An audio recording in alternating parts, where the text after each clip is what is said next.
From Washington to Hollywood and right back to Wisconsin. It's Nite Lite with Pete Schwaba and Greg Bach. Connecting the dots on the stories shaping our world with smart takes, sharp humor, and plenty of personality. You know, I really expected more professional behavior from you. It's news and culture without the noise. Yeah, I'm on. Here's Pete Schwaba and Greg Bach. Dude.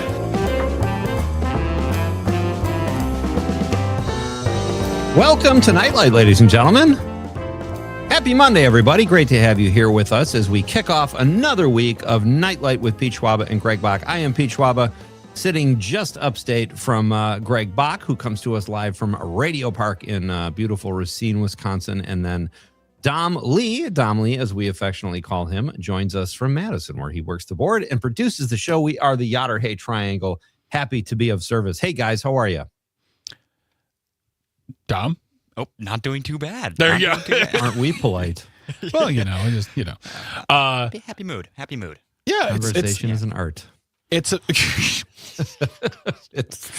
well, and someone is in a sassy mood this Monday. I can see right here and there. Wait, Mr. me Pete or Schwab. Dom? You, Oh, come on. Mr. Conversation is an art. Just trying to be say it polite. like that? I didn't mean it like You did. There was a little bit of stank on it. I'm not going to lie. Well, I apologize, fellas. It's the after effects of the anesthesia I had. That's right. That's right. You did.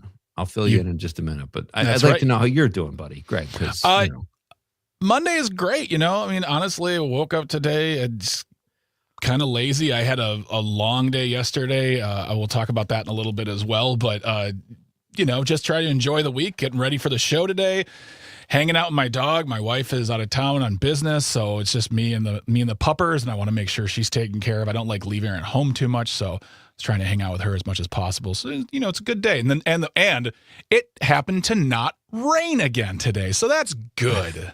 it didn't rain today. It was a good day. That's awesome. Thank goodness. Last week it was nothing but water in the sky. You guys got hit. You guys got rain, and we got cold wind. Mm-hmm. It's brutal. We were driving around the spring. county this weekend, and we just saw tons of flooding, just properties just covered. I mean, not like flooding in their houses, but just like when you look, when you drive out in the farmlands, because you go 5 minutes in any direction in Kenosha, it's farmland, and there's just like sopping water everywhere because of all of the rain that happened last week. So we're very lucky. We got nothing in our house. We got nothing on our property. So we're good there. But it was nice today to have, it was chilly. It was a crisp, chilly day, but it was sun shining and it was dry. So I'll take that. Absolutely. Yeah. And you know what's that? When there's no wind, it's not even bad. Like I can handle 30 if there's no wind. Yeah. That's actually fine. So I'm totally with you. Dom, how you doing, bud? You have a good weekend, Dom? I did, yeah. I really like pickleball. I love pickleball so much that I participated. I like how you said it. Like I like pickleball. Respect my decisions. Anticipating an onslaught of insults. Oh, athlete, huh? Real jock. No, I'm kidding. Yeah, I participated in like a pickleball tournament because I'm slowly getting into it. Got my own racket, and Wow. I was ready to go. Yeah, Question. what's the question? Yeah. Were you the youngest person there? I was by like 20 years. And I lost. You were. I Who's was the 1-5. whippersnapper? Who brought the ringer in? Who brought their grandson the ringer?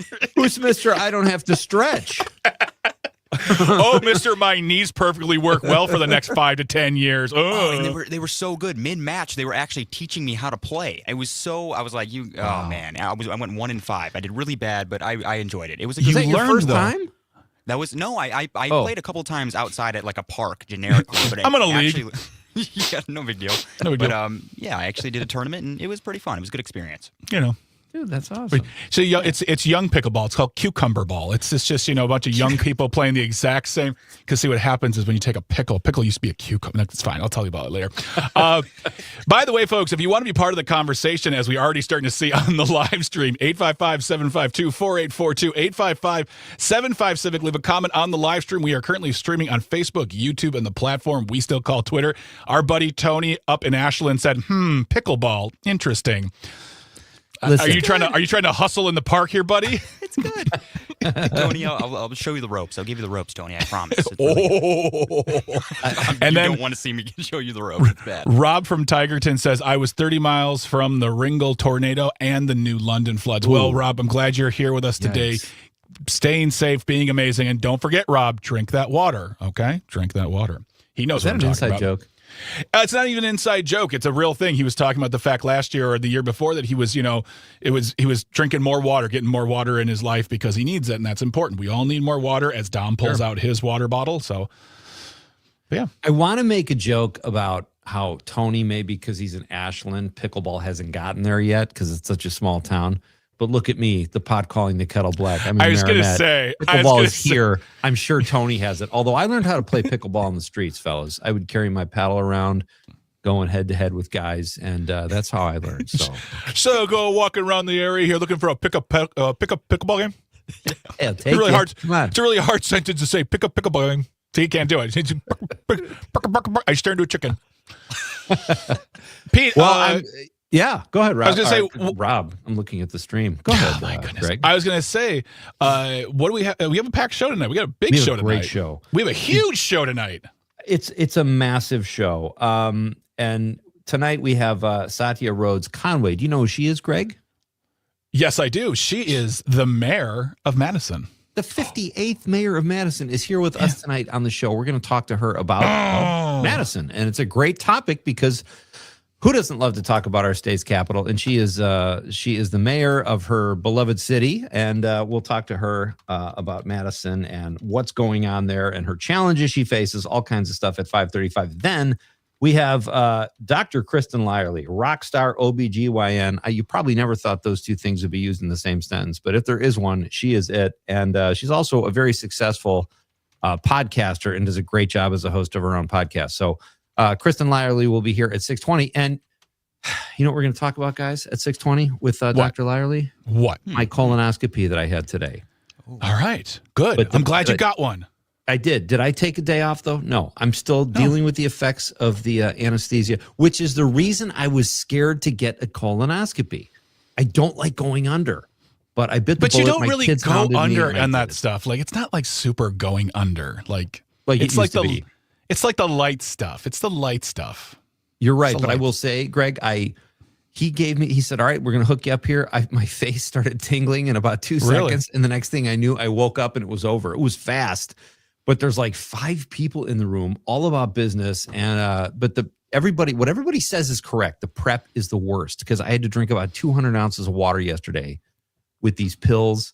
And you spend so much time in the bathroom. You got to plan your whole day around it. Like you got to basically plug your phone in the bathroom. 'Cause that's where you're going to be. It was kind of brutal. I mean, the prep isn't great, but I will tell you, I'll say this, I had one last year. The prep was wildly overdone by the people around me. They were making it seem like it was going to be miserable. For me, in fact, the worst thing was the eating guidelines. I got this piece of paper. They said, you have to do it like this, like how you can eat, what you can eat, when you can eat it. And that was the prep wasn't that bad. I mean, the effects of the prep were not great, but I expected that. I knew that was going to happen. It was just the matter of like, all right, from this time, I can no longer eat these foods. And that kind of thing.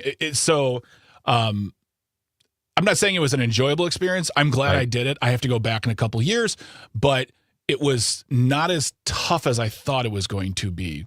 And I didn't even know they had pills. So I think the pills are kind of new. Here's the weird thing quickly. I found out that once your body is completely cleansed of everything, I felt weird I'm like, I almost didn't want to eat. I'm like, I'm as pure as the day I was born, more or less.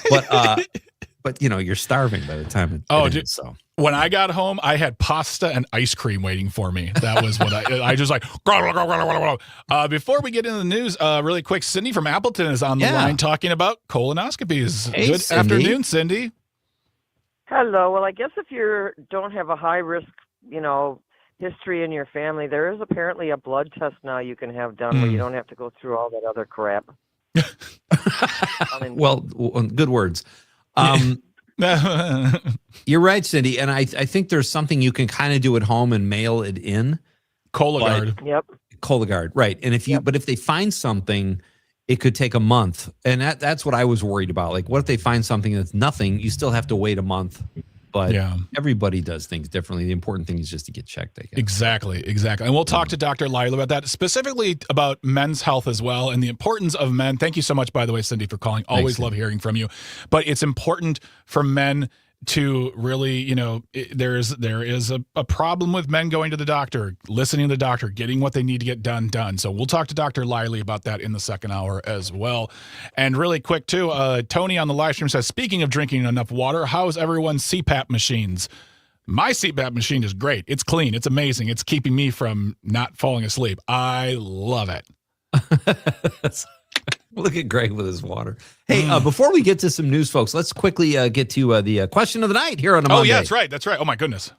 Let's talk about the question. Okay, question. Question. Pregunta. Question. Okay, I have a question. Questions? This question. Domanda. Question. Questions. All right, ladies and gentlemen, here's your question for a Monday on Nite Lite. What is a really overrated song? Oh, boy. What is a really overrated song? 855-752-4842, 855-75-CIVIC. You can also text us on the app, or if you're watching the radio on YouTube, Facebook, or X Twitter, you can drop us a stream comment there too and let us know a song you think is overrated. There's tons of them. I feel like this is going to be a popular question tonight, Greg. Oh, yes. I feel like we're going to have a lot of answers this evening. Yeah. But without any further ado, before we have to hit the first break, let us get to our first story of the evening. The first big story. So apparently, Zoom will now check if you are a human or an AI imposter during video meetings. To which I say, what? Like, I've been on Zoom meetings. I've been on work calls with video components, and I've never once in my life thought that anybody on there was an AI image. So, but apparently, Pete, this is such a big deal that the feature of there's a feature on their newly launched update. Oh, no, I take it back. No, this is the funny part. So to do the Zoom call checks, they are going to implement a feature that will ask you whether you're a human, and they're partnering with World, which is Sam Altman's iris scanning identity company, previously known as WorldCoin. That sounds suspicious. And Sam Altman is the creator of ChatGPT at OpenAI. Like, he is the AI king, essentially, and he's going to be the one in charge of making sure we're real. I find this very weird. I feel like fundamental, like we have to identify ourselves basically to AI. We're asking AI for acceptance now. It's so strange. I mean, to me, just look for the coworkers with the 5 or 6 fingers. You know they're AI. But obviously, there's a monetary component to this. Somebody ripped off a company or something. I don't even know how that happened, but yeah, it is a weird age we live in, and there's going to be verification processes, like a 3-step thing. It sounds like a headache to me, where people won't even want to have Zoom meet. Maybe we'll go back to old-fashioned meetings, Greg, where we all meet in the boardroom. Oh, thank God! I've always wanted a key to the executive washroom myself. Yes, please. I think the easiest way to verify if people are actually real is just say, "Hey, who on this call doesn't want to be on this call?" Just watch all the hands rise. They're all human. Every single one of them are human. Boom, done. Check. I don't even need Zoom to pay me for that. That is free for you, Zoom. Don't work with Sam Altman. They're ruining the world. All right. They're ruining the world from World. Folks, we have 2 more huge stories coming up and a great show for you tonight. Kristen Lyerly is here. The mayor of Madison is coming up after the news at 5:35. And when we come back, one of our big stories, well, let's just say it involves a fruit and a cake. I'm Pete Schwaba. He's Greg Bach. This is Nite Lite. Great to have you on this Monday. We're coming right back.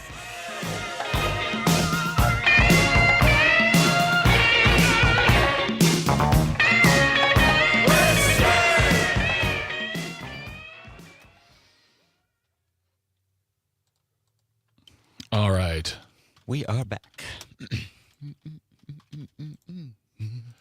Find a way to get my You know what song is great? What? Soulfinger by the Bar-Kays. Soulfinger by the Bar-Kays. I don't think I know that song. Oh, you know that song. Do I? Can you pull that song up there, Dom, right quick? Yep. Thank you. And also, can we get Mr. Jones either as the intro or outro? Actually, as the outro, please. Okay. Yep. You know what I stumbled onto in a reel? Someone was talking about 90s music is Fade Into You, the Mazzy Star song. Oh my gosh, that song was like forgot about that. that song was okay. You got it, Tom? Almost. Something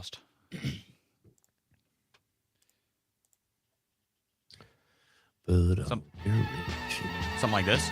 Yes. Oh yeah, I know that song. All right. Yeah, and it just reminds me of the movie Spies Like Us. Oh, it reminded me of Ghostbusters. I just saw that being played at the Blood Center this weekend, and I just was like, can we just stand here and watch?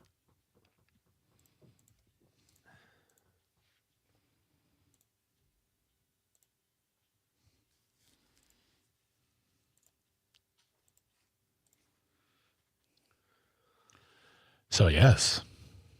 Yeah.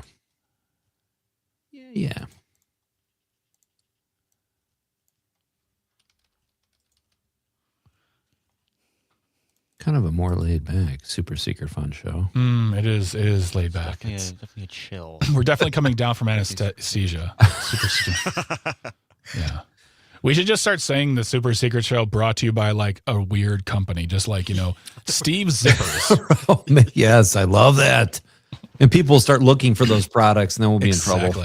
Exactly. Somehow that'll be securities fraud or something. 15 seconds.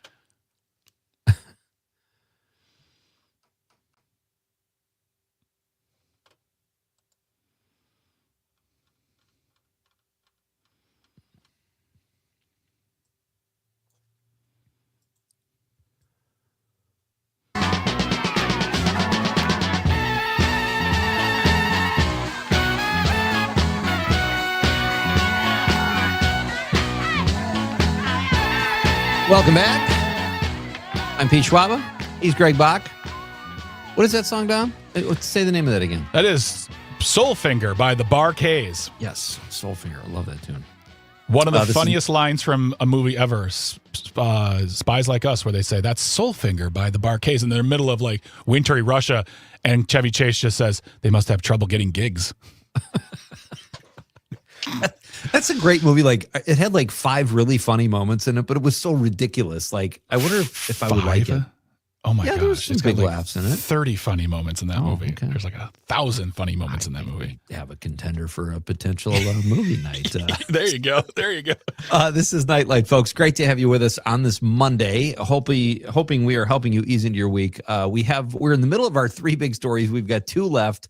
Dom, if you please. The second big story.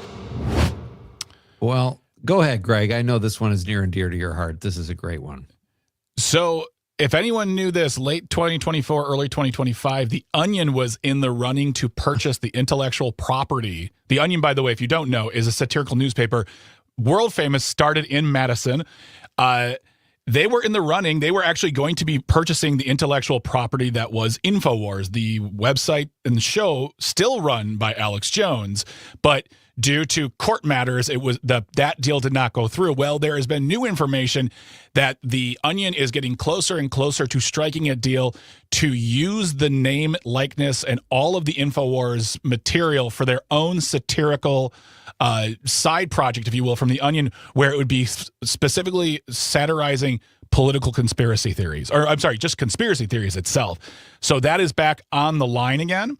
And according to this article in the New York Times, and I love this, The Onion's parent company, which is called Global Tetrahedron, which, God, I love that set of those 2 words together, would pay $81,000 a month to license Infowars.com and its associated intellectual property, such as the name. It's for the initial 6 months, and then would renew after another 6 months, depending on the deal. But we could be seeing an Infowars run by The Onion. And what's really, really a fun part of this whole story, Pete, is that they hired as their, I want to see here, as their chief director of InfoWars. This is a real title, Tim Heidecker of Tim and Eric Awesome Show, Great Job. And also he's been in Marvel movies and he's been on TV shows and movies as well. He is their chief director of InfoWars. And and this is not a joke. They have a plan. They want to have characters on there that are in the Alex Jones world, and they're going to basically satirize conspiracy theories in the realm of what they do on the actual InfoWars website. It's kind of strange. Like the Onion can do no wrong. Like some of their headlines are funnier than others. I don't know why. They kind of, well, they satirize things anyway. Yeah. But to actually purchase or license InfoWars, and I think it's funny too that the words intellectual property or intellectual at all has anything to do with InfoWars, because there's nothing intellectual about it. Mm-hmm.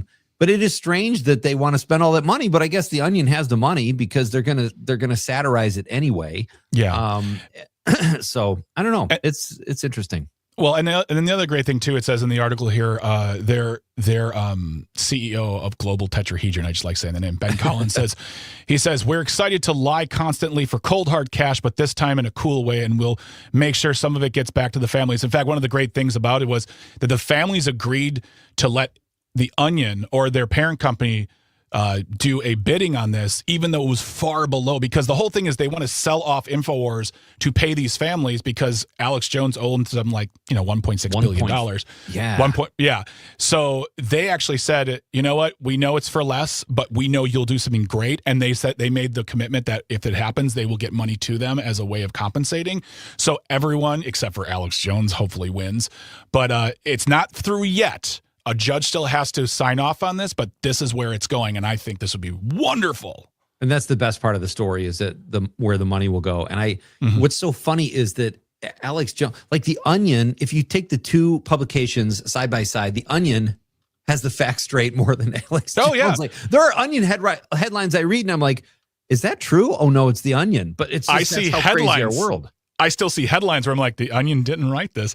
Like in this New York Times article, they have a picture of, which by the way, I love the fact that I think 4 times a year they do a physical print of the Onion again, which the Onion has changed over the past couple of years. It's left its big corporate thing. A bunch of artists got together and bought the property, and now they're in charge. I think is great. But even looking at this one right here, it just says twin absorbed sibling at 62. I'm like, come on, that's an amazing headline. Come on, posted now. like 3 of them in the last month. That just literally, I was on the floor. They're just so great, and they're still crushing it. Yeah. Let's get to our third and final story. There we go. The third big story. All right, Greg, this one's all mine, buddy. Okay, pineapple upside down cake. Oh, it is National Pineapple Upside Down Cake Day. Oh, loving it. So get some cake. If ever there was a cake that deserved a national holiday, it's the pineapple upside down cake. Now, I like fruit. I like cake. I don't like them together. There's something about the texture. So you don't like cherry pie? Not particularly. Well, that's pie. Pie is different. It's a different texture with the crust. I don't like the spongy cake with the fruit, typically. There are exceptions to every rule. But fruit cake at Christmas, pass. Pineapple upside down cake, I don't think I'd like it. I'm sure the cake gets saturated with that delicious pineapple, but I just don't need those two things together. You heard it here first, folks. Pete Schwaba passes on fruit cake. Conversation is an art. I don't have an opinion because I've actually never had it. I've always wanted to have it, but honestly, it's one of those cakes nowadays people don't really make. Right? They don't really. I mean, I'm sure you can buy one in the store, but I feel like pineapple upside down cake is one of those homemade cakes because of everything that goes into it. But yeah, I mean, what I love though, Pete, about you is that you totally gave it its flowers and then totally spoke honestly about your opinion about what I have to imagine is a delicious, very heavy cake. What are we doing here? Dom, would it kill you to have a pineapple upside down cake ready tomorrow when I roll into the studio? I will prepare it, yes. Okay. By the way, I'll be in Madison tomorrow. Excited to see Dom. Greg, we'll include you. We're not going to say anything behind your back, I promise. This is Nite Lite with Pete Schwaba and Greg Bach. We are coming right back with the mayor of Madison, folks.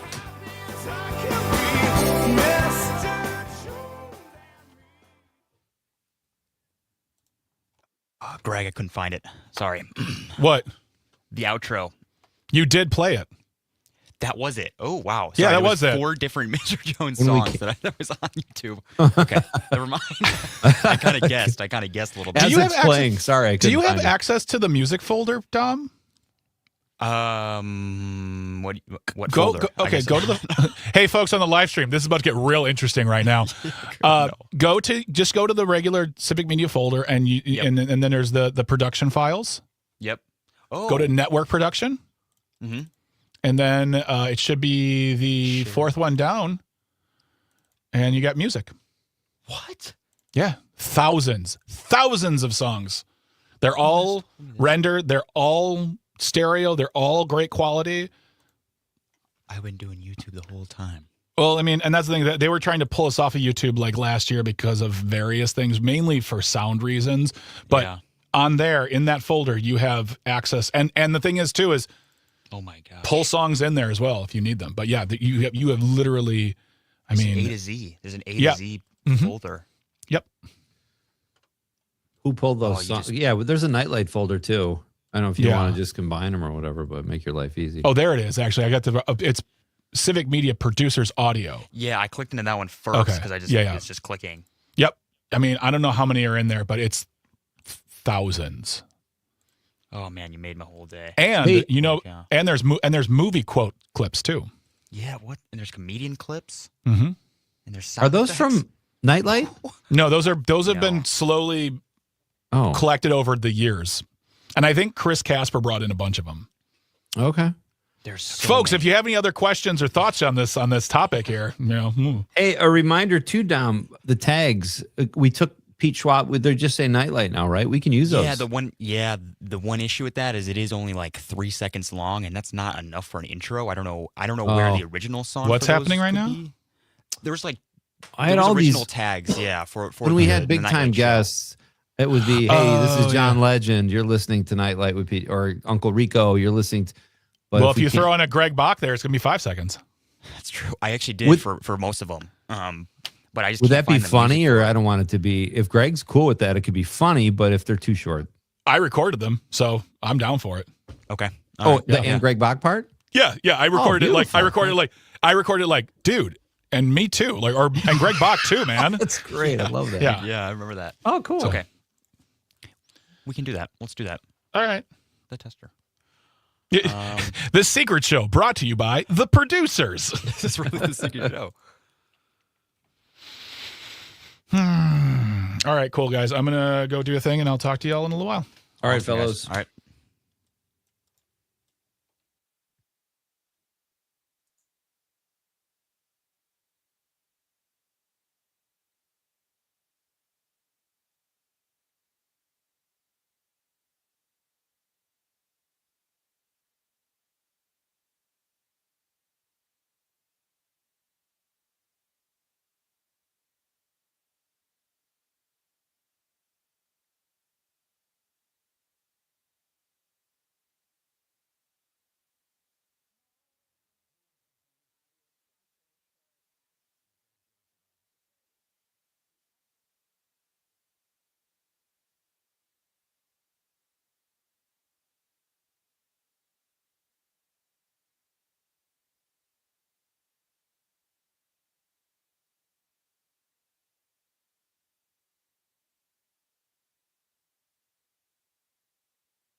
Mother, there's too many of you crying.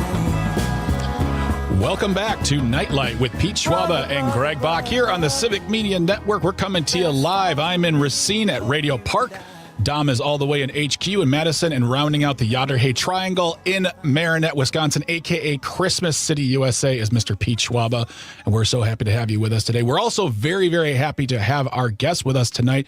She is Madison's Mayor. Satya Rhodes Conway is with us. How are you today, Mayor Conway? What's going on? How is Madison? Is everything perfect as always there? I wish. Hi, guys. It's great to see you. Thanks so much for the invitation to be here.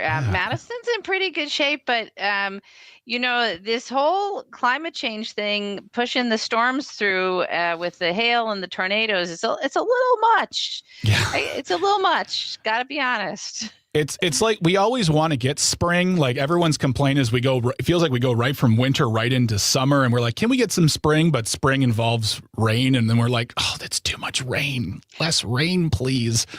I'll just be counting down the days until someone says it's too hot outside, but that's for another conversation. We are headed in that direction. Absolutely. Now, before we get started with, what's going on in Madison, I want to talk about you and your journey, your story, what brought you to the mayor's office, your life in public service. And can you just give us like a brief idea of how you got involved in the world of local politics? Yeah, well, it is not an obvious journey. I think, when I was younger in high school, like if you had asked me who the mayor of my hometown was, I could not have told you. Don't even know if I knew there was local government. So failure on the civics education there. But I entered into local government actually through my job. I was on track to be a scientist, was going to get a PhD. That didn't happen. Long story short, I got an internship working on state level environmental policy, which led to a job working on state and local energy policy. And that's how I discovered local government. Wow. And I ended up working at UW-Madison for 13 years with local governments. I managed a project called the Mayor's Innovation Project. So I worked with mayors from all over the country and learned a lot about local policy, a lot about city government. Ended up serving on the Madison City Council for 6 years, and stepped down from that to focus on the national work. And people wouldn't stop asking me to run for mayor. So at some point I thought, well, maybe I should listen to them. No, in all seriousness, I first ran because I had that knowledge of other cities around the country, and I had seen their trajectories specifically with respect to housing, transit, and climate work. Mm-hmm. And I didn't feel like Madison was being proactive enough on any of those fronts. And so I wanted to, instead of just complaining about it, I wanted to put myself in a position to do something about it. And that is ultimately why I ran for mayor the first time. Wow, that's a great answer. Let's talk about Madison. Okay, so every year it seems like it's rated, if not the best place to live in the world, it's top 5. And that's, you take horrible weather out of the equation. So it's got that going against it from the get-go, which means all the other things, it's banging on all cylinders. And Greg joked about how everything is perfect in Madison. But as mayor, you see all facets. What is a big challenge for you as mayor? Because Madison does seem like this shining city on a hill. It functions, but what are challenges the rest of us might not see that are specific to Madison, not just like climate change or something, but as a real issue for the city? Yeah, well, I mean, Madison is a pretty incredible place to live. We have a lot of advantages, whether that's like natural resources, our lakes, or our economic base with the state and UW, and a growing tech cluster. Like we have a lot of strengths. But I would say a couple of things that are real challenges for us. And the first is that although we do end up on all of those top 10 lists, we are very aware that Madison is not a great place to live for everyone. And we have consistently had deep racial disparities in opportunity and in sort of education or income or like whatever metric you want to look at. We have some deep racial disparities that have been true for decades, and not all of them are going in the right direction. So that is a real challenge for Madison. And one of the things that I've tried to do is to make sure that we're increasing opportunity for everyone in an equitable way, and that we start to chip away at some of those disparities. the other challenges that we face really have to do with growth, because we have very rapid population growth in the city of Madison. And one of the things that has not kept up with that is our housing stock. So we've got a lot of challenges from just literally not having enough housing that causes prices to rise. And we also, thanks to the state legislature, don't have any tenant protection laws anymore. So there's a lot of challenges that center around that. And again, something that we've put a lot of thought and work into to make it easier to build housing, to build more subsidized housing that's affordable for low income folks.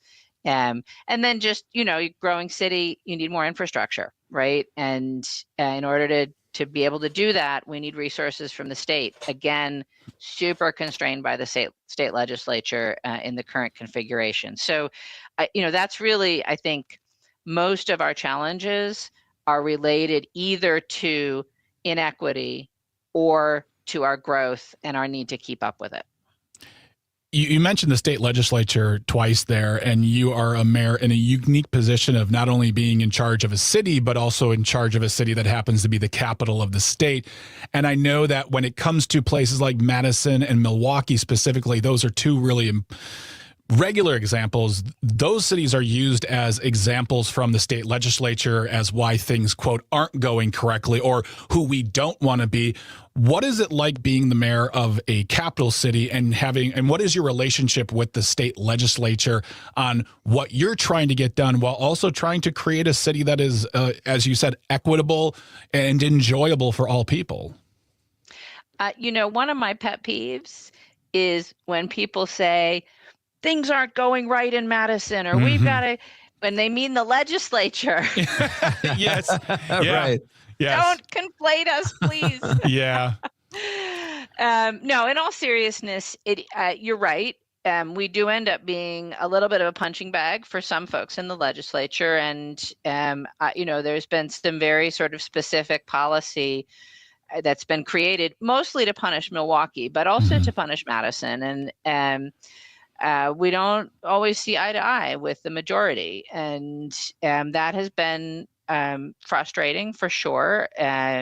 We do try and educate the legislature about the importance of cities and the importance of Madison in particular. And we have lobbyists that work at the state level and try and move things that are important to us, and with, limited success. But I think that the thing at the end of the day that's most important here is that people like to complain about Madison or how Madison's not a good example. If Madison wasn't in Wisconsin, the population of the state would be falling and the economy would be in the pits. Because Madison and Dane County are driving the population growth of the state of Wisconsin, and we are driving the economic success of the state of Wisconsin. So you can complain about our politics all day long. Yeah. The truth is that we are the economic center of the state, and that the businesses, the institutions that are located in Madison benefit and have supply chains all throughout the state of Wisconsin. So people who work here, businesses that are located here, are purchasing goods from Eau Claire, right, and Green Bay, and all sorts of other places across the state. So we really do have a huge economic impact on the state. And I think it is very short-sighted for the legislature to try and sort of constrain us or punish us because they don't like our politics. Because what they're really doing is harming the entire economy of the state. There you go. Our guest is Madison Mayor Satya Rhodes Conway. It is great to have you here, Mayor. And it truly is one of my favorite cities. My first introduction to Madison, really, I moved to Wisconsin when I was 12, but way up here in Marinette. My dad took me to Madison when I was a senior, and I just was like, wow, I didn't even think it was Wisconsin, Then I started doing stand-up comedy and went there and worked the clubs, and it's a great comedy town. And I've toyed with the idea of moving there over the years, but every time I look at the prices, like we just talked about, you do have an affordability problem. It is so expensive, and people that come into the film festival from LA and places like that are like, whoa. Yeah. How do you as mayor, you talked about the legislature, but how do you as mayor, not that you control that at all, but like, what's your role there? How do you even go about that? It seems like such a difficult problem because you have private development, you have state government. How can you as mayor help that problem? Yeah, I mean, the real root of the problem, again, is that our population has grown really rapidly and our housing stock has not kept up. And so the thing that we have done I've been in office for 7 years, so over the last 5 or 6 years, is just made it easier for people to build housing. And we've done that in a number of different ways through our ordinances, through our plans, through our zoning. And we also dedicate a pretty significant amount of money to subsidizing housing, so that we do have housing that is affordable for folks at lower incomes. We're barely starting to keep up. And when I came into office, our vacancy rental rate was like 1%. Now it's up to over 4%. So we're making progress, but we're not there yet. And that's the piece that we can control, right? Is the rules around building homes for people, and then helping to make sure that at least some of those homes are subsidized, affordable. And you're the mayor of a city people want to live in. They're willing to pay too. Yeah. So it's like it is the good side of the problem to have. Let me tell you, like, you don't want the other side of the problem. Right, exactly. We have a couple minutes before we have to go to the break, so I'll ask a really simple question. What is your favorite thing about being mayor in Madison in 2026? What's something that still gives you joy to this day? It's really the community. I have the opportunity to go to just these incredible community events. I was at a graduation yesterday for a young woman who's actually going to come work for the city, coming out of one of our training programs. This morning I was at Centro Hispano's strategic update, just being in community with folks like that. That's what I love, is being connected to the community and hearing about all the incredible things that are happening around the city. In neighborhoods, with our nonprofit organizations, with our young people. That's what keeps me going. It's really nice to see the good work that's happening in the community. And the city is honored to be part of it. But, it's not all us. It's really about the community. That's an important thing to remember. I worked in local government as well, and it's important to hear local leaders say it's an us job, not a me job. It's not it's us together, and that's very important, and I appreciate that answer. We're going to keep this conversation going on the other side of the break. Please don't go anywhere. You are listening to Nite Lite with Pete Schwaba and Greg Bach. Our guest is Madison Mayor Satya Rhodes Conway. Don't go anywhere. Stay tuned. Stay close.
You're the last to hear the warning.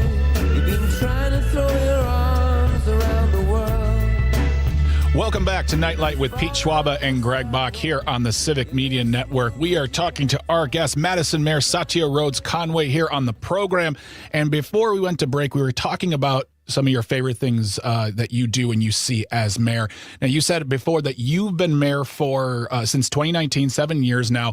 Tell us about the evolution of the job from when you walked in, from your expectations to what you see now, and just some of the, the things you've accomplished, but those things that, and you mentioned before, things you still want to get done, but how has the job changed in those 7 years? Well, I'll tell you, because I came out of the university and working with mayors around the country on policy, I came into office thinking that I was going to do a lot of policy work. And it was very apparent to me within even the first week that a big chunk of the job is just managing people. Right. The City of Madison has about 3,000 employees. So I'm effectively the CEO of a very large company. Yep. And that was surprising. It was a learning curve. It turns out I actually enjoy it a lot. And we have really great folks here at the City of Madison. But I didn't expect that. And then, I had a few really nice months in office before the pandemic hit. Oh, yeah, yes. And so that changed the job again, really dramatically. And, we had to think about a whole different set of things. And I was much more engaged with public health, perhaps obviously. And we had a really strong partnership with Dane County and with our health systems here in Madison. And it was a completely different set of things that we had to work on and worry about. And that was years, right? That was like a whole shift to remote work and to thinking about how we were keeping people healthy. And then, as the pandemic proceeded and the vaccines came out and we started to come back in person, and then we had to shift all over again. And so we just lost years to that. And so it was years before we could get back to actually focusing on some of the strategic priorities that I came into office with. And so and post-pandemic, being in government is really different. There's some of the obvious ways of, now we all know how to do this virtual thing, right? Which has huge advantages, but also some disadvantages. And then there's the less obvious things. I feel like, when we all went into isolation in our pods, we sort of forgot how to be in community. And things got meaner. And local government's always been a target for people's anger, but it's a lot worse now than it was before. So, there's some things that have really changed. We're keeping on, right? We have the whole job of running the city and doing all the things that we do, whether that's, fire service or parks or delivering the water or, picking up the trash. But still trying to stay focused on the big picture things. And we talked about some of them already. The housing work has been a real priority. We also started Madison's first bus rapid transit line. Route A is in service, and we are working on transforming Route B to be fully rapid transit as well. And that was a huge priority for me, and I'm real proud of that work. Continuing to do work on climate change, and we're like at 83% renewable energy for city operations. We're gonna get to 100. Nice. That's fantastic. So we're doing a lot of work on that, and also trying to help the community be more energy efficient and use more solar, and trying to make folks, particularly in affordable housing, to have more comfortable housing and more energy efficient housing, reduce their utility bills. So, the work continues, but it is really different post-pandemic. That was a real change. And that's a great point about the criticism. It's easy for people to criticize when they're hiding behind an avatar and a fake screen name and not showing up at a town hall meeting to do it. Like, they're a lot braver with anonymity.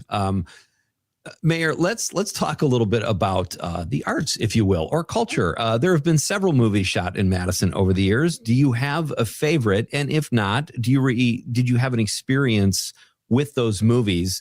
And if not, just tell us what you're binge watching. Well, so I'm so bad at favorites. And anyway, you can't like I can't, I'm contractually obligated not to pick Madison favorites, right? Everybody's my favorite. And I will tell you though, I am Good question, Pete. I will tell you though, I am I'm a huge science fiction fan. Great. So I'm I'm totally outing myself as a geek now. Like Star Trek is my jam. Like I love the Star Trek movies. Yes. And like Star Trek Discovery, I mean the newer shows I just think are super fun. And it's a great way both to like disengage, but also I'm sorry, but like the vision of the world that Star Trek puts out there is really appealing, particularly right now. So I love those. And I admit that I have binge watched all of the series. That's okay. You shouldn't say that with any bit of right. I feel like there's shame in your voice, and there shouldn't be. Not at all. For what, 60 plus years, Star Trek has proposed this idea of working together, community throughout the universe. I mean, That's come right. on now. That is something to be proud of, in my opinion. Right. Cross species. Yes, I would recommend a show called Three Body Problem, too, if you like sci-fi stuff. It's great. There's going to be a season 2, but the first season, I think, is on Apple TV. All right. Really fun movie about an alien 20 years away that's coming to Earth. Pretty cool. That was a great choice. Yeah. There you go. I mean, that's a fantastic choice. My mom would already love you. Let me tell you that much. She is a huge Trekker. Need a Star Trek poster in that office somewhere in the background. And my wheels are turning here, man. Well, we'll have to have you back on sooner than later to talk more about Star Trek and all things sci-fi. This has been a great conversation with Madison Mayor Satya Rhodes Conway. Thank you so much for being with us this evening, Mayor. Yeah, Pete and Greg, thank you so much for your time. Really appreciate you guys. All right, we're going to take a really quick break. After the news, we're going to come back, talk about the question of the night, and have some more fun. So don't go anywhere. You are watching and or listening to Nite Lite with Pete Schwaba and Greg Bach here on the Civic Media Network. Stay tuned and stay close. Run to you.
Trying to make sense of the world?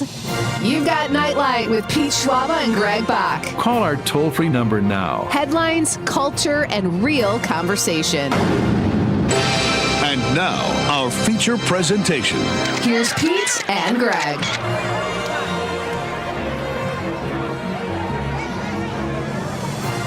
Welcome back to Nite Lite with Pete Schwaba and Greg Bach here on the Civic Media Network. We're coming to you live from all over the state. I, myself, am in Radio Park and Racine.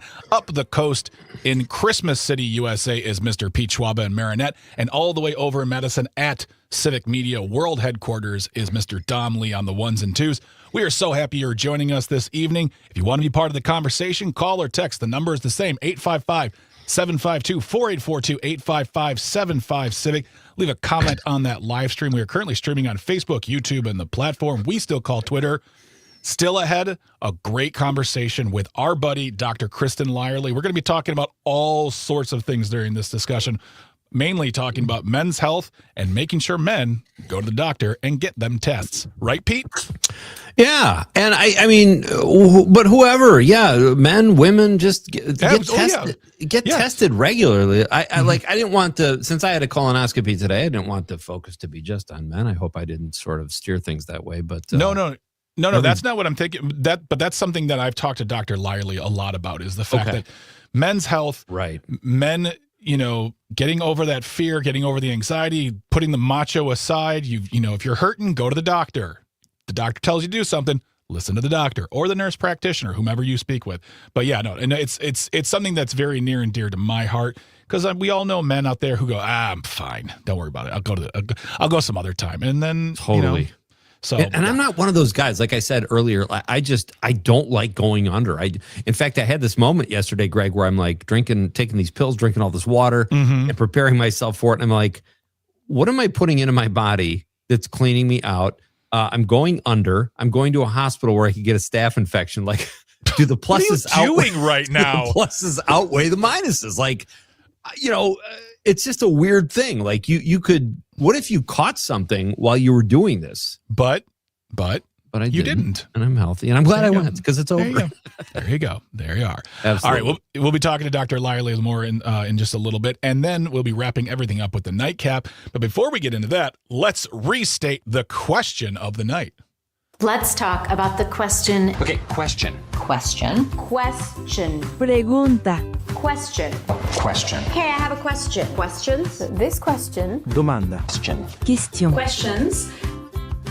Pete, the question of the night was, what do you think is one of the most overrated songs? So, or just you think what is the most overrated song ever? You can call or text 855-752-4842, 855-75-CIVIC.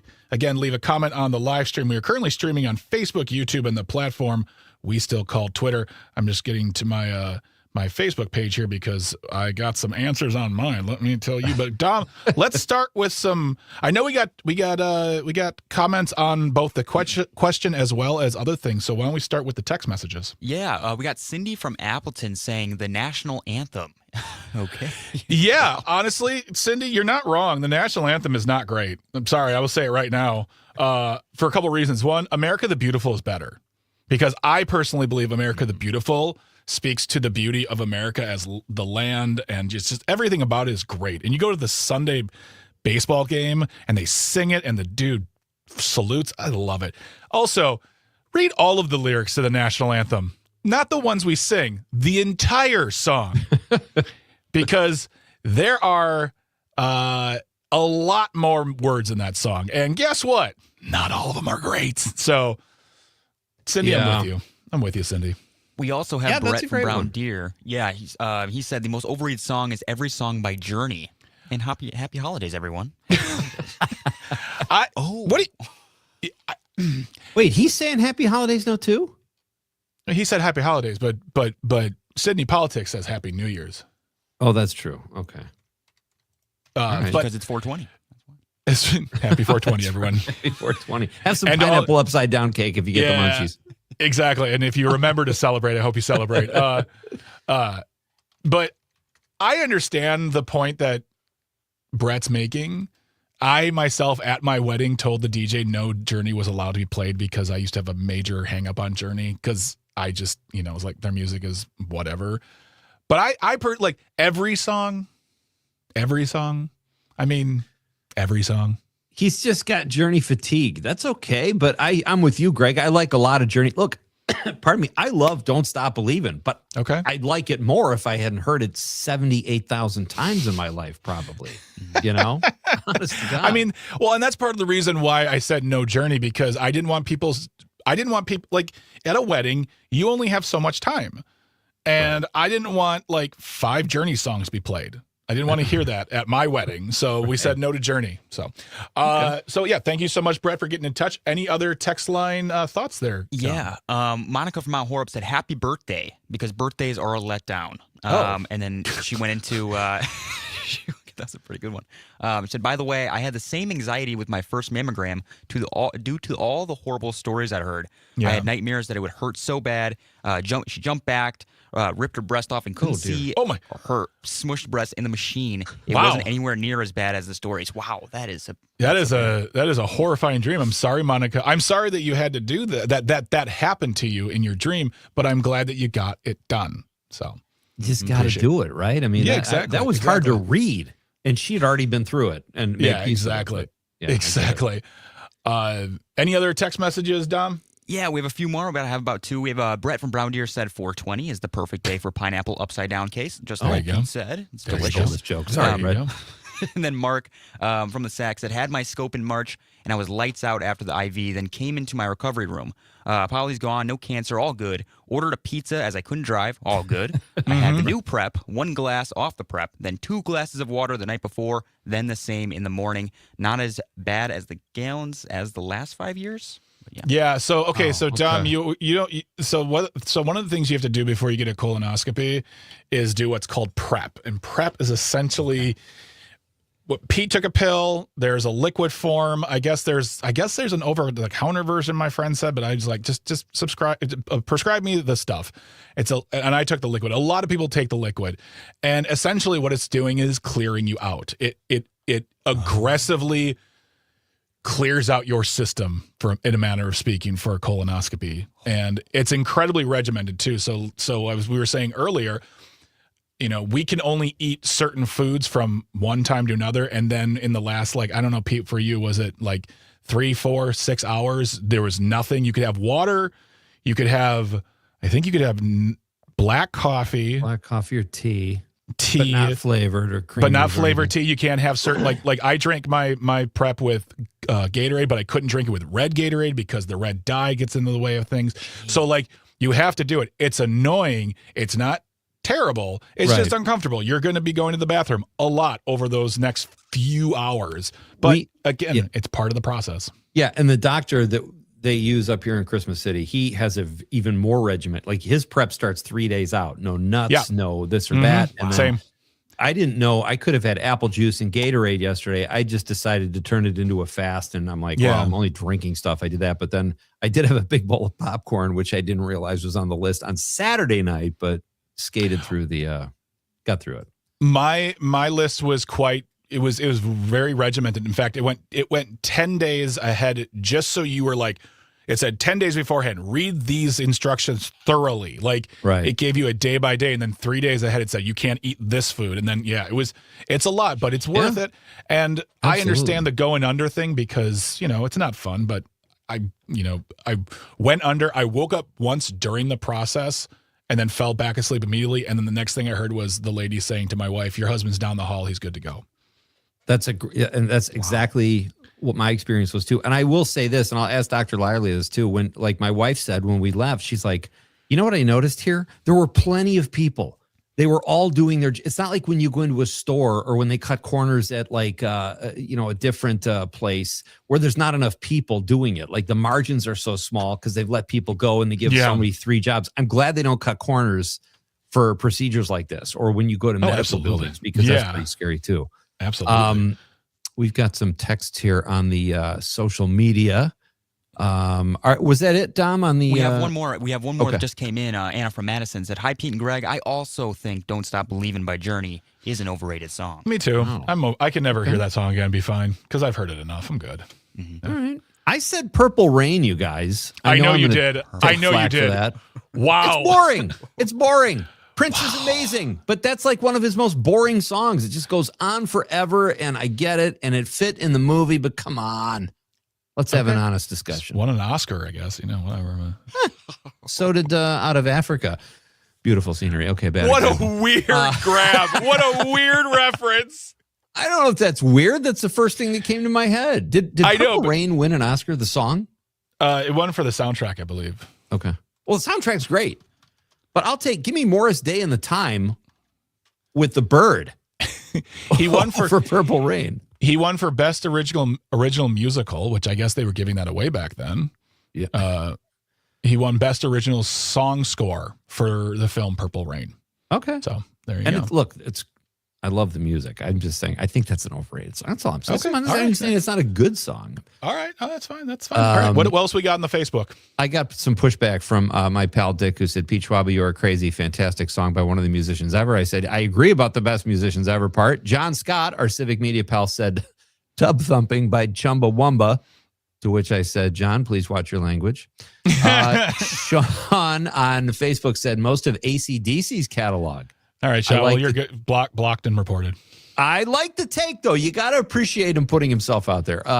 My pal Scott on Facebook says, Achy Breaky Heart. Totally agree there. Yep, absolutely. And I've got to read our pal Amanda's rant. She said, Honey, I'm Good by Andy Grammer, and here's why. At the time this song came out, people were fawning over how romantic it was, that he was telling the girl, no, he has someone at home and choosing his girl, blah, blah, blah, completely ignoring the fact that he said if he had one more drink, he'd more than likely go home with someone else. That's not romantic. He's admitting he knowingly would and could stray. This song became a wedding hit for a bit and drove me nuts because there's no loyalty in it when all it would take is one extra drink for this guy to forget his commitment to another person. All of this song has going for it is a catchy tune, and it should never be ranked as a romantic hit. End rant, full stop. Thank you, Amanda. I feel like there's a lot happening in all of those words, but thank you, Amanda. Just don't hold back. That was a blow drying, if I may. Sure. Yep. Sure, Pete. Yep. Yes, it was. Absolutely. Okay. I'm glad you're acknowledging that. Yep. Scott Tom says, beat it. Okay. Jason Jerry, the Green Bay Llama, says, Picture by Kid Rock and Sheryl Crow. Worst song ever made. I feel bad for Sheryl Crow because if you've never heard that song or really listened to that song, try to do it tonight. And I'll tell you why. Because you're listening to Sheryl Crow, who has one of the most magical voices, saying backup for Michael Jackson back in the 80s. This beautiful voice. And then this hillbilly wannabe son of a rich guy, Bob Ritchie / Kid Rock, trying so hard to sing, and he can't sing. He's a bad singer, and he's being paired up with one of the best ones of the past 30 years, okay? Not just overrated, but a bad song. But the one thing I will say that's relatable about that song, we've all fueled up on cocaine and whiskey and wish we had a good girl to miss me. I mean, I just want to fuel up on pineapple upside down cake. That's what I want. I mean, well, it's 420 day. Go for it. There you go, baby. Andrew Brown says she bangs. William Hung. I don't know if that's a joke or real. I like no, it it's either not. way, though. It's a reference. It's a guy who covered She Bangs on. Oh, She Bangs. Yeah. Yeah, exactly. So, okay. Yeah. John says anything from Kiss. Kyle Melby, Bohemian Rhapsody. I'm sorry. Danny Frank's Love Shack. Next question. Ooh, we'll get to the rest of them in a little while. Those are great texts, though. Yeah. Okay, cool. When we come back, we're going to be talking to Dr. Kristen Lively about men's health, health in general, all those things. Don't go anywhere. You're listening to Nite Lite with Pete and Greg.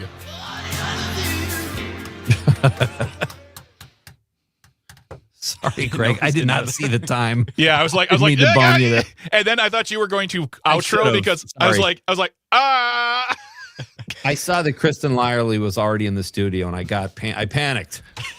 So, hello, Dr. Lively. How are you? I'm good. How are you guys? Good. I'm doing great. Pete has been examined. Yes, he has. Ooh. Listen. This conversation might get a little inappropriate for the radio, but I'm sure Dr. Lively will not have a problem with that because she's not afraid to say anything, and that's why you're here. Tell the truth. We're talking about medicine. We're talking about health. And we'd love to know when we get back your thoughts. Oh, I'm hearing echo. On me? No, on me. I hear echo on my side. Or I hear my voice. Hold on 1 second. Why is it always me? No one else, and I'm not touching anything. How about now? Yep, I still hear an echo. Still hear it. Is it bad? Is it like? It's not bad. It's faint, but like still it's there, and I don't know Only why it when keeps you on. talk, though. Yep. How about now? Yep. Yeah, I can. It's fine. I'll push through. Me asking questions is useless. It's like when my car breaks down, opening the hood and looking, and I have no idea what I'm, But when we come back, we'll probably want to also know your thoughts on most overrated song. So. Oh, okay. Didn't mean to blindside you with that one. These arbitrary questions are things that I feel like I have to think deeply about to give a serious answer. Serious answer? There's no wrong answer. You know that. I feel like I have to commit to something. Like the test taker in me feels like, oh gosh, most overrated song. Which one would it be? I'll never get into medical school now. It's like that game where you have to choose between like something that's terrible and something that's terrible. Yeah. Yeah. Yes. And I'm always like, I don't know. I can't play that game. All right, I guys. just can't. 15 seconds. All right. Sounds good.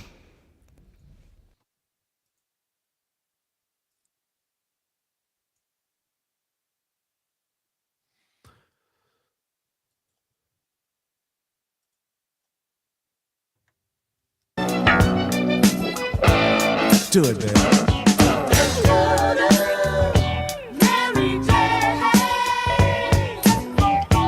Welcome back to Nite Lite with Pete Schwaba and Greg Bach here on the Civic Media Network. You can always get in touch with us. Call or text. The number is the same, 855-752-4842, 855-75-CIVIC. Leave a comment on the live stream. Let us know your answer to the question of the night, which is, what is the most overrated song? Feel free to text that in, call us in, or put a question or put the answer on the text or the live stream, which is on Facebook, YouTube, and the platform we still call Twitter. Still ahead, we are going to wrap up everything with the nightcap, but right now, let us welcome to the show our next guest, our buddy, our pal, the greatest doctor of all time, and I'm talking to you, Dr. J. Dr. Kristen Lyerly is here tonight.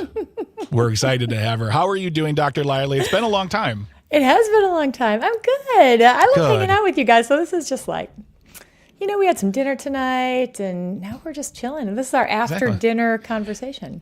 Kicking back with like a cocktail, or if you celebrate 420, or if you want a pineapple upside down cake, however you want to celebrate your day, that's how we do it here. We support all journeys. Speaking of journey, Dr. Lyerly, what is your thoughts on the most overrated song? Now, I will say this because you had a little bit of stress during the commercial break. It doesn't have to be definitive. It doesn't have to be what you think is the most. Just your opinion, soft idea here on what you think an overrated song is out there in the world. I am bad at this because it feels like I have to pick something that is like really great. And what I would rather do is hear what other people have to say and go, that. Yeah, well, Purple Rain. Purple Rain. He said like Purple Rain. Yeah. I'll tell you what. I'll read you some. So I posted this question on my Facebook page because I got a Facebook page, ladies. And ladies. Thank you. Just like saying ladies after anything. I just took out the garbage, ladies. And tell me if you agree with any of these. So my friend Andrew, he also said on mine, William Hung's She Bangs. I think that's more funny than anything. My buddy Pete said Sweet Caroline. I totally agree. I think that song is... But it's fun and everybody sings it together. Though. Yeah, and I've heard it being sung together for 40 years now. I'm good. I'm over it. Because it rules. This is why it's hard for me. Joseph McClear, our buddy, our lawyer. He's not our lawyer, but he's our lawyer. He says Everlong. I don't disagree. I love Everlong. I know you do. Anything Foo Fighters. Our buddy Rich Locasio says Werewolves of London by Warren Zevon. Hard disagree on that one. Yeah, totally. My former high school drama teacher, Ray Jivoff, says Happy Birthday. I get that too. And then overrated. You sing it on your birthday. It's like a tradition. According to one of our listeners, she said it's a huge letdown.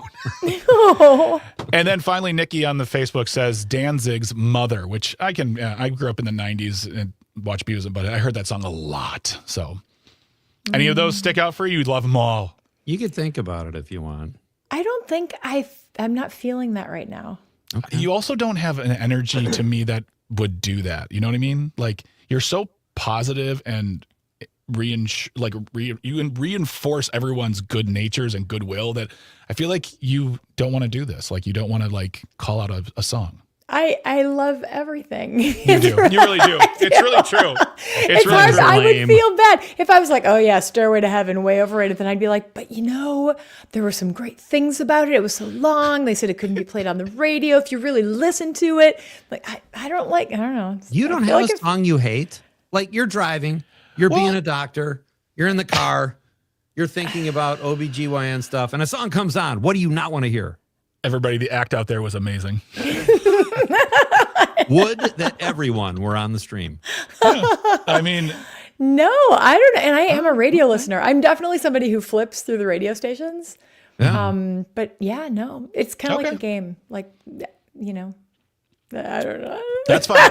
Well, then we'll move on to the main topic. Your corner of expertise. By Can the we way, please talk about colonoscopies? Absolutely.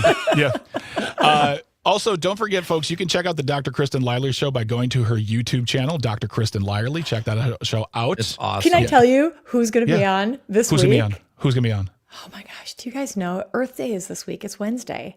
Yes. Yeah. And nobody has a bigger crush on Gaylord Nelson, founder of Earth Day, Wisconsinite, former Wisconsin senator, Wisconsin governor. Nobody has a bigger crush on Gaylord Nelson than me, except his daughter, Tia, who put me in my place when I told her that. She said, you do not love my dad as much as I did. And I said, you're right, but I really loved him because he was so amazing and he did all of these incredible things. I mean, Earth Day, look at what Earth Day meant in 1970 when it started and how it was all about people coming together to say, we need clean air, we need clean water, we need all of these other things to make sure that there's going to be a future for us. And now 56 years later, just last week, we lost the boundary waters. Things are not getting better or easier. They're getting much worse. So this is a time to remember the origin of Earth Day, which was people. It wasn't politicians. It wasn't leaders making laws. It was people stepping up and saying, this is what we need to be able to live our lives. There you go. Well, check that out on her YouTube page, Dr. Kristen Lyerly, for the Dr. Kristen Lyerly show. I mean, I love it when you have a big guest announcement because you're so excited about it. So I hope everyone goes and checks that out. And we're going to take a short break in just a little bit. But when we come back, we are going to talk about colonoscopies. We're going to talk about health, making sure you go to the doctor because those are very, very important things. Dom, before we go to break, do you have any questions for the doctor really quick about your own health? No questions yet, but after the break, I will. Okay. Good time. It's a little tease. I'm learning it. You have a window now, Dom. You're 22. You don't need. First of all, you're fine. Dom, you should ask your questions. Yeah. Thanks, Dr. Schwaba. Yes. Oh my God. Oh God. I feel like we're just irritated. Soft. She doesn't have a song, and now it, and Dom doesn't need a physical. What is the recommended age to get your initial colonoscopy? Does anybody know? Recommended age? I thought it was 50. I thought it was 40. Used to be 50. No, it's now 45. It's 45 now. And how old are you, Pete? Just checking. I'm in my 50s. I'm in my really late 20s. Are you 45? And I put it off a little bit. So we'll discuss that. We'll get to the bottom of that decision when we come back. We'll get to the bottom of that decision. But ask more personal questions. When we come back, we'll be talking more about this topic with Dr. Kristen Lyerly here on Nite Lite with Pete Schwaba and Greg Bach on the Civic Media Network. Stay tuned. Stay close.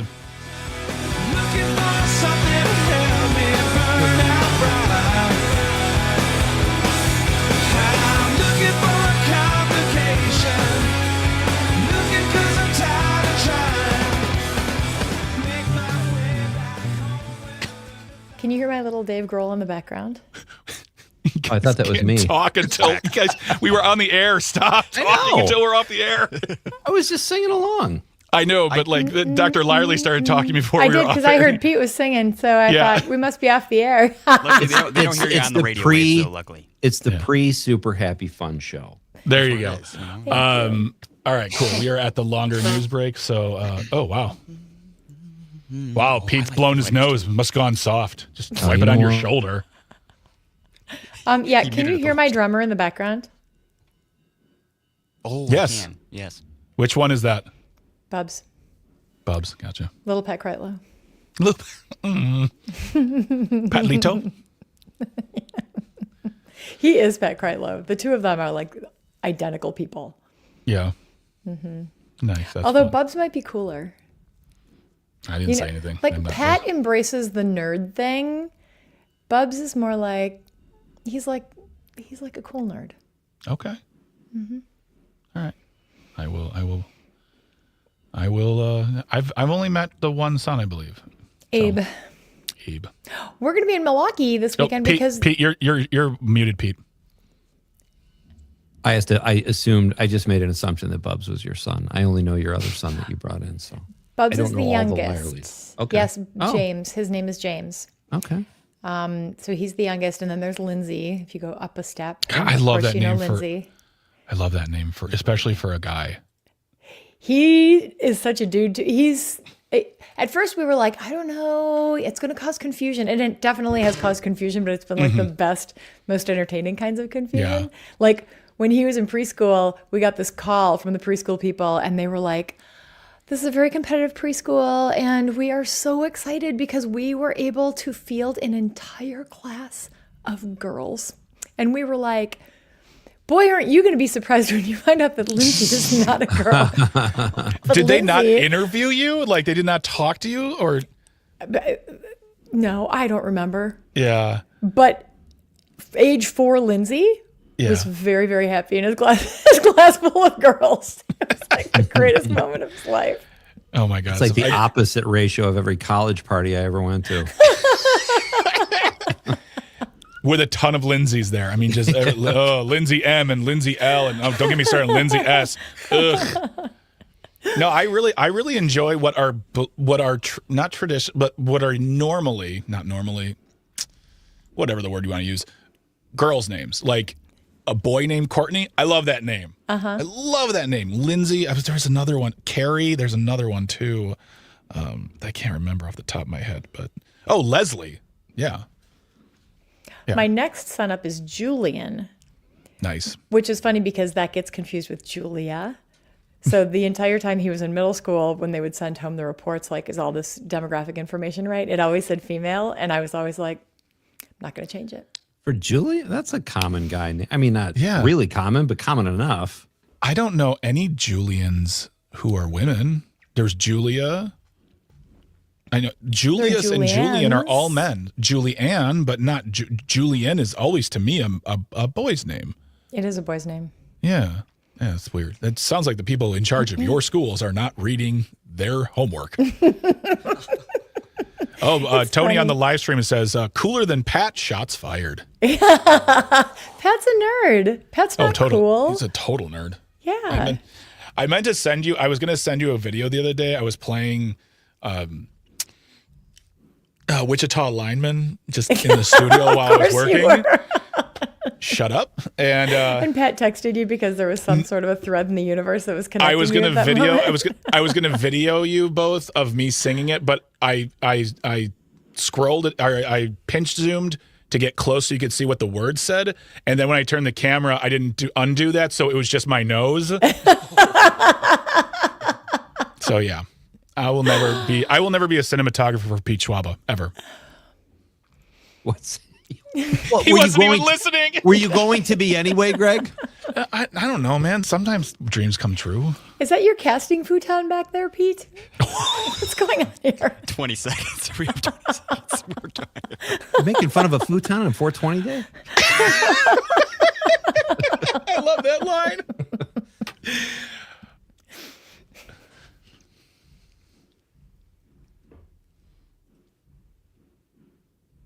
I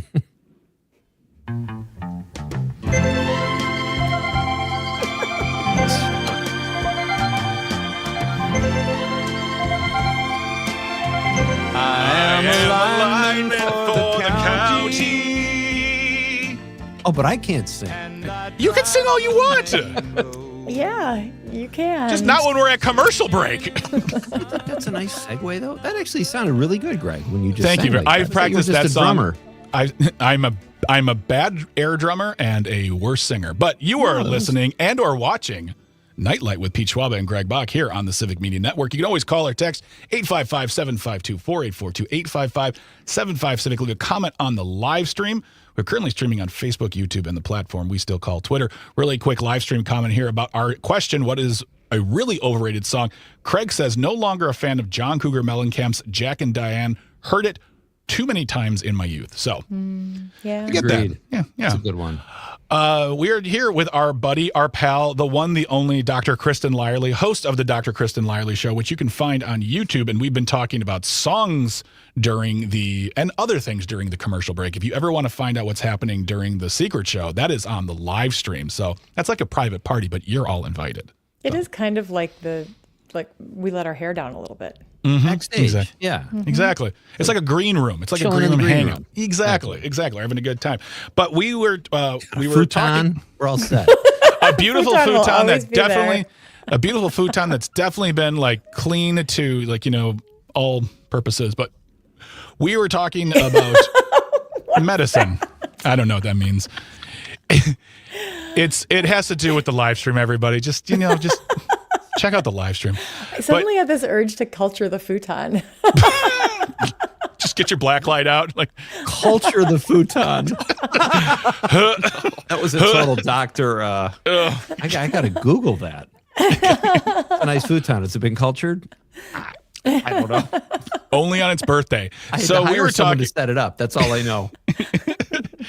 So one of the reasons why we wanted to have you on the show today was because Pete, as he said earlier in the show, had a colonoscopy today, and we were you and I have talked about this because I had one last year, and we wanted to just talk about the fact that it's not just men, but men, and a lot of times they resist the doctor for various reasons, whether they're scared of the doctor or they don't think they need it. They have their reasons. That's not what I'm here to get into myself, but I think it's important. I'm really happy that Pete got it because I think that all folks who need to get their colonoscopy should get it because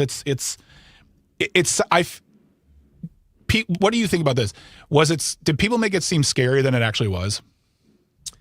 I never thought the procedure itself was scary. I don't like going under. And it was just something I didn't want to be inconvenienced by because I always tell myself I have a lot to do and colonoscopy, whatever.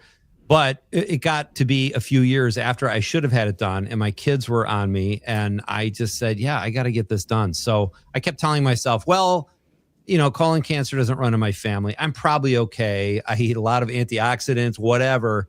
But it's stupid. You just got to bite the bullet, and I did it. And I don't like going under, though. That was the main reason. It's not like the procedure itself freaked me out. I mean, you're out for it, but I just I had some trepidation, and it was all for naught because the doctor said I have an outstanding colon.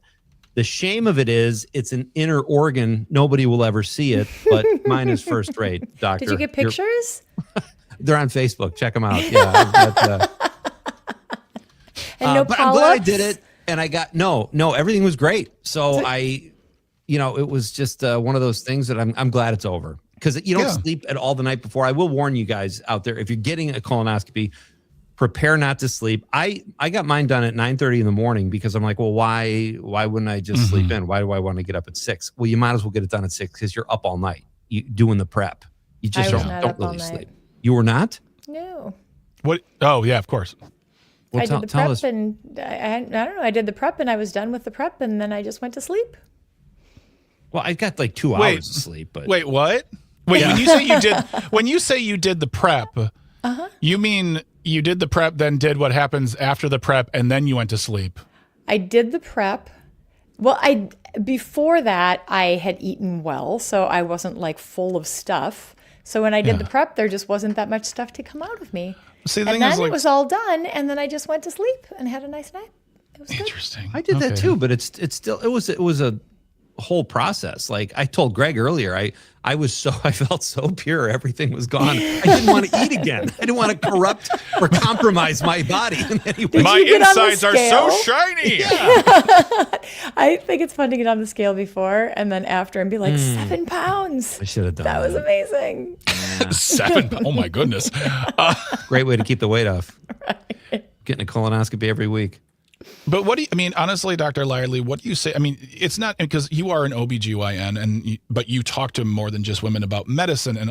And with regard to this topic, how do you approach folks in the way that you do when they come to you with fear or trepidation or just all out, just like, well, I don't need to do that. Like Pete said, I'm going to use his words, but he still went and did it. He says, if someone says, well, it doesn't run in my family, so I don't need to do that. Like, what do you say in those situations? Well, what's so funny? You had made an assumption that Pete was afraid of the colonoscopy. Mm-hmm. And Pete wasn't afraid of the colonoscopy. He was afraid of going under. Yeah. So anytime that I'm talking with somebody about a procedure or a medication or something, it's really important for me to know what my patient is thinking, because I might be thinking about, people are generally scared about A, B, and C, and my patient might be really worried about D. And if I'm not hearing what they're saying, I can't address their concerns. Yeah. So, I think regardless of what it is that you're looking at, it is so important to feel like your healthcare provider hears you and understands what you're saying, so that when you're faced with a procedure, even something as simple as this, like, these are not totally uncomplicated. Something could go wrong. Right. Or there could be some finding or something that happens that changes the course of your life. So it's really important to feel like you are in charge, like you understand what the risks and benefits are, and that you have a support team that's there for you to answer your questions and make sure you're headed in the right direction. Our guest is Dr. Kristen Lyerly. She is a rock star OBGYN and a podcast host. Follow her on all the socials. She's great and puts out really, really insightful and helpful information.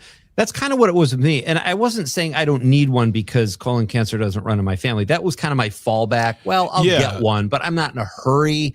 And, and honestly, and I'm not saying this to be funny, Dr. Lyerly, but I told this to Greg before, the things that can go wrong while you're looking for something kind of freak me out. You're going under, you're being invaded, so to speak, or, you're in a hospital where there's germs or somebody can make a mistake. And it's like, well, why did I do that in the first place when this happened? Now, the chances of that are probably much less than finding cancer or polyps or whatever, but it's a scary thing.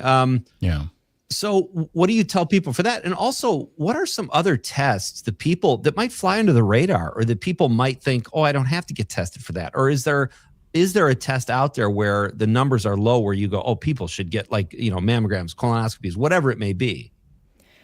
Well, it depends on who you are and what your risk factors are and how old you are. All of those things factor into what your prevention protocol should be. And sometimes it's blood work, sometimes it's imaging, sometimes it's procedures. But this is, again, why it's so important to have a relationship with your healthcare provider, because they know what those recommendations are and what those guidelines are, and they can walk you through it. And, when you were talking about some of the things that can happen when you have a colonoscopy, the risks are so very low. But what happens if you have a colonoscopy and there is a finding and suddenly you have a polyp? Or maybe you have cancer. That completely derails your life. You're thinking about what is this going to mean for me? Is there going to be surgery? Will I ever be able to work again? What about my family? Am I going to die? So that's another piece that I think a lot of people go into procedures like this thinking, I don't want to know. I would rather not know. But if we don't have these conversations with our healthcare providers, they don't know what our fears are and they can't address them.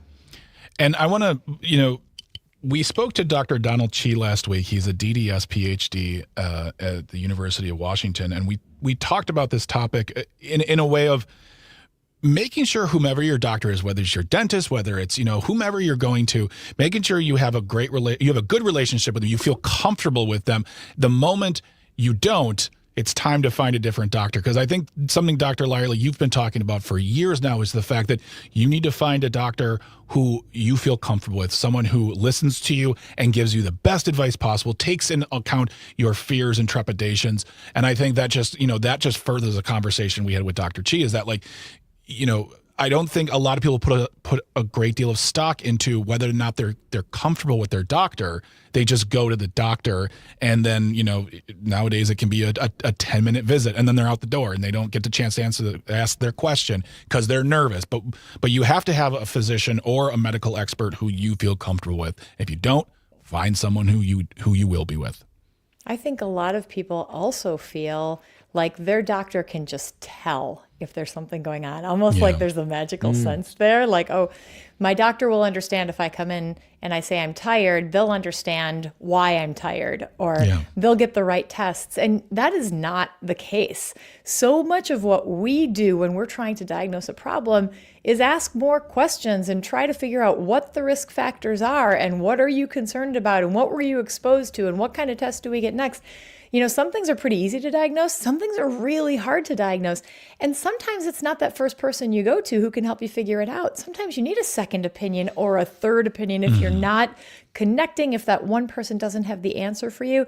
We are not perfect. We try to be perfect. We try to do the best that we can for everybody, but we don't know all the answers all the time. So it's just incredibly important, and I can't emphasize it enough, which is why I'm saying it for like the third or fourth time. It's so important to have a relationship with the person who's taking care of you. It's funny you say that, because I cannot wait to tell our physician's assistant who we see when I go in. I'm going to tell her I finally did it, because every time I go in, she's like, so, and the mistake I made with the dentist we had on, I asked him a bunch of questions about my colon, which was probably threw him a little bit. Hey, but, it's all connected. Your dental health, you guys, dental health is related to all of these chronic diseases, including preterm birth and other like pregnancy related problems, because it all starts, if you've got germs and infections and bad things going on in your mouth, that affects every other part of you. So if it's your time to go to the dentist, do that. Dr. Chi is going to get me a referral. That's fine. That's right. Greg did hit him up for a referral. I did. I don't like that either, but I do. He was very nice. I'm like, I trust anyone you like. So really quick before we get to commercial break, Jack from Merrimack is on the line. Jack, we only have about a minute, so please ask the question you'd like to get to Dr. Lyerly, please. No, more a statement than a question. I'm 82 years old, and for me, the most important thing as a male in particular is preventive maintenance. Medicare does a marvelous job of allowing you to go to your physician and ask questions, and the copay and the deductible, all that stuff is relatively minor when you're seeing your major physician. But it's critically important that you end up talking with your physician on some kind of a regular basis. I was a lifeguard for 6 years, and my physician referred me to a dermatologist when I started having some weird stuff on my face. Yeah. Well, it turns out there's been a lot of preventive stuff that's been done by that dermatologist to keep me from having skin cancer. Well, thank you very much, Jack, for calling. We appreciate it. Sorry to have to cut you off. We have to get to a break really, really quick here, but thank you so much for getting in touch with us. Dr. Kristen Lyerly, follow her on social media. Get to the Dr. Kristen Lyerly Show on YouTube. Thank you so much for being here, Doctor. As always, we love talking to you. I love you guys. Thanks for having me. We love you back. Thanks, all right, Dr. Lyerly. Can we have a sucker now? You can have a sucker. You can pick a toy out of the chest of toys. All right, when we come back to Nite Lite with Pete Schwaba and Greg Bach, it's time for the Nightcap. Stay tuned, stay close. You're listening to the Civic Media Network.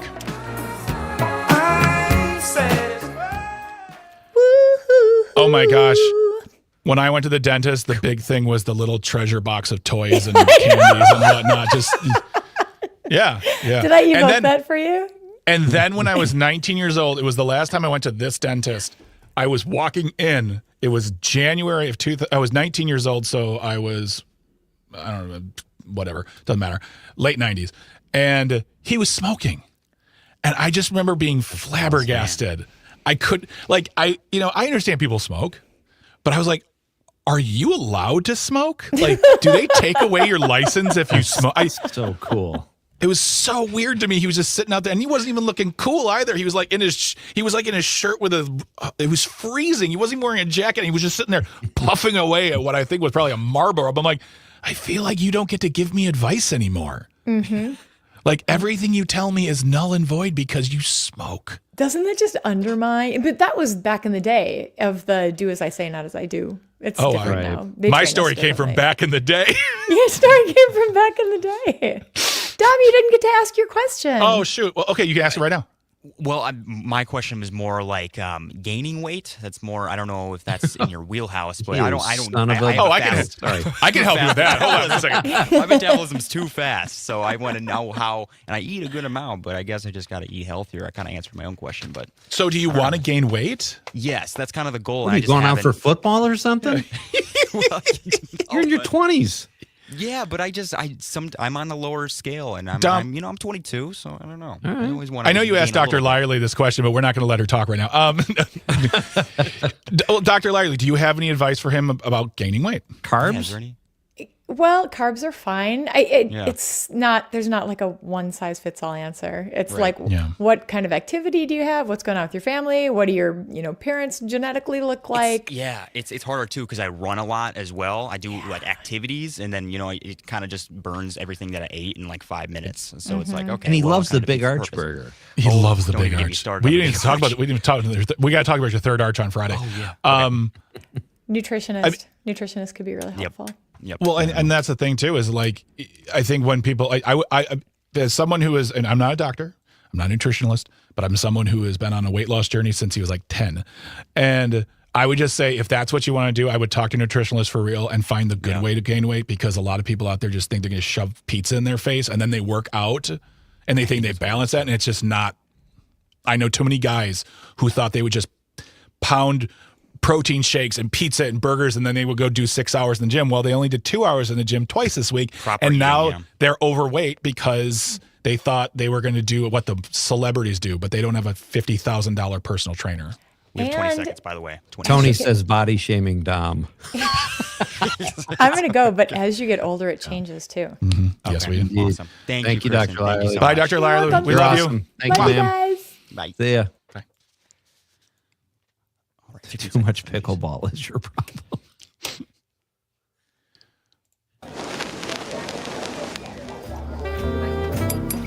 It's time to wind it down.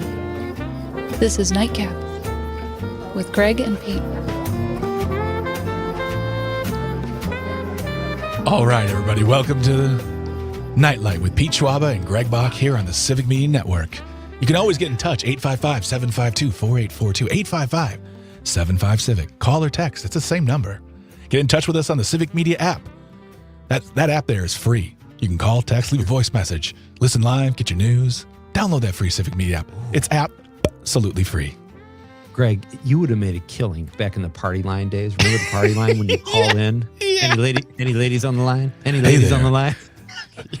You smell as sweet as a rose in springtime. All right, folks, we thank you so much for joining us. We do have a couple more comments on the live stream, as well as a couple more texts for our question of the night. What, in your opinion, is the most overrated song? Nick in Marshall, listening on WMDX, says the most overrated song to me is 50 Cent, In the Club. I get that. That was played a lot back in the day. Like, it was one of those songs, Pete, that'd be like, all right, that was In the Club by 50 Cent, and coming up, In the Club by 50 Cent. It just everywhere. So I feel like there were some more live stream comments we didn't get to. Oh, yeah. Tony on the live stream said Bohemian Rhapsody. Oh, yeah. That's a big one. Yeah. I mean, it's a great song, but yeah, it's overplayed. I know. And it also seems to come back every 15 to 20 years. Like, it came out in the like the early to mid 70s, and then Wayne's World made it huge, and then Bohemian Rhapsody came out and was huge again. Like, we just get that song every. Yeah, I get that too. And that's the thing is, overrated songs, that's such a personal opinion. I understand why you might not like that tune. Dave also says Everything by the Beatles. Okay, Dave, calm down. That's a take. Now that makes my Purple Rain thing look like nothing. Yeah, because the entire discography of the Beatles, period, every single song from Bebop Aluba to something, Dave, something. That's a great Beatles. They're all over the place. It's a great song. Isn't that a George Harrison? Yeah, but he was in the Beatles. I love. He wrote that. He wrote George that Harrison's. Oh, I didn't know that. I love George Harrison's solo stuff. I thought he was my favorite solo Beatle. Fun fact about that song, though. Frank Sinatra used to sing it in his set and said it was his favorite Lennon-McCartney tune. Oh, really? Yeah, it was written by George Harrison. We have a couple more on Facebook here. Troy Shanks on Facebook says Africa by Toto. Okay. Troy Shanks who? Oh, interesting. I'm There not we going to go. get into his personal life, Greg, but could be a gag last name. Who knows? And Tony Larino says anything by Coldplay, to which our pal John Egan responded. I don't know if they're friends or not, but he said, Tony Larino, boo. Was John's response in all caps with all the exclamation points? Because John only knows how to speak in 2 volumes. No, Regular all lower. and nuclear loud. John is always mad about something. He's mad about something right now. I guarantee you that. Yeah. But no, this is a very nightcap friendly boo. Boo. Very Chill nice. Chill boo. All right. We really appreciate everyone getting in touch with us. Oh, by the way, really quick, before we get out of here, we are very, very, very proud to present Freedom Rising, Voices Strong, a May Day benefit concert in Madison. Atwood Music Hall will be your gathering spot after International Workers' Day rally on May the 1st. We'll be celebrating and fuel the movement forward with art, spoken word, resource sharing, and live music from Gold Dust Women, Honor Among Thieves, and the New Kids. All the proceeds benefit Voces de la Frontera, Wisconsin's leading immigrants' right organization. Grab your tickets at theatwoodmusichall.com, and we'll see you on the streets on May 1st. We'll be talking more about that in the coming days, but that will be coming up in a couple weeks because, guys, we're almost in May. I'm nervous. That was like a Ted Baxter laugh he just did, Greg. Oh, awesome. God, a good character. Good character. I was saying that to my wife the other day. I was like, we're almost done with April. I know we're April 20th. Happy 420. But still, it just feels like yesterday was Christmas. Yeah, it's still freezing up here, so it feels like Christmas. So it feels like Christmas City. USA. And I forgot to mention, you guys, early in the show, like we were talking about, like, you know, getting older and whatnot, and like I did 4.5 hours worth of yard work yesterday, and my body is purely rebelling.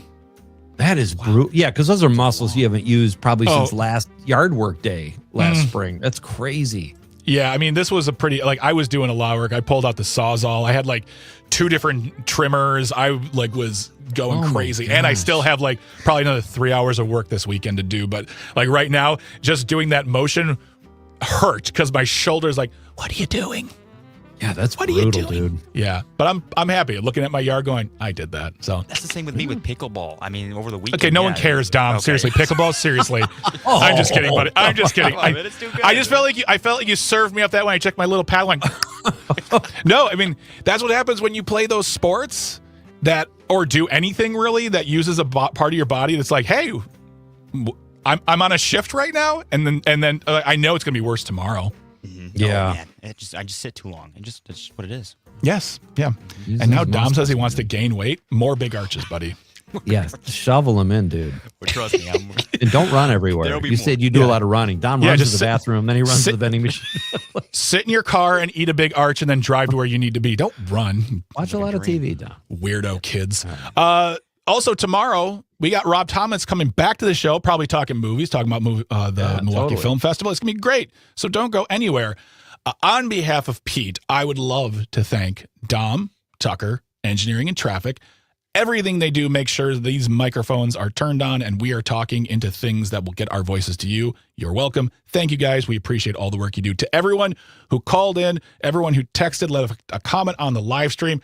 Without you, there is no us, so we appreciate you absolutely. Again, we'll be talking to Rob Thomas on tomorrow's show. We'll be back. Same bat time, same bat station. But stick around. There's great programming coming up afterwards, so we got you covered here on Civic Media. Thank you so much for listening and or watching.